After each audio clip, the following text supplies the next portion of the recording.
അങ്ങനെ നിങ്ങൾക്ക് എല്ലാ വർഷത്തെയും ചോദ്യപേപ്പർ ഒരു എക്സാം എഴുതുന്നത് പോലെ തന്നെ നോക്കാൻ, അതായത് 3 മണിക്കൂറൊക്കെ ടൈമർ വെച്ച് എങ്ങനെയായിരുന്നു ആ വർഷങ്ങളിൽ ഒരു കുട്ടി ആ എക്സാമിനെ കണ്ടിരുന്നത്, അതുപോലെ തന്നെ അതേ കമ്പ്യൂട്ടർ സ്ക്രീനിൽ ചോദ്യങ്ങൾ വായിച്ച് പരീക്ഷ എഴുതി നോക്കണമെങ്കിൽ നമ്മളുടെ വെബ്സൈറ്റിൽ പോയാൽ നിങ്ങൾക്ക് ഫ്രീ ആയിട്ട് തന്നെ അത് സാധിക്കും.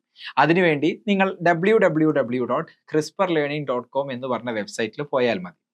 ഇനി മോക്ക് ടെസ്റ്റുകൾ എഴുതാനുള്ള ലിങ്കും ഞാൻ താഴെ ഡിസ്ക്രിപ്ഷനിൽ ആഡ് ചെയ്യുന്നതാണ്. ഇനി അടുത്ത കൺഫ്യൂഷൻ, എവിടെ നിന്നാണ് നമ്മുടെ പ്രിപ്പറേഷൻ സ്റ്റാർട്ട് ചെയ്യേണ്ടത് എന്നാണ്.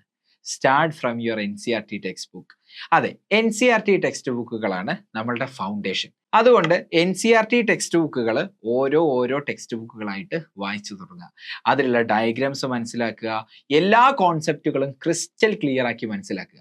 അതിനുശേഷം ഓരോ ടോപ്പിക്കിൽ നിന്നും വരാവുന്ന ഐസർ ആപ്റ്റിറ്റ്യൂഡ് ടെസ്റ്റ് ലെവലിലുള്ള ചോദ്യങ്ങളും ചെയ്തു നോക്കാം.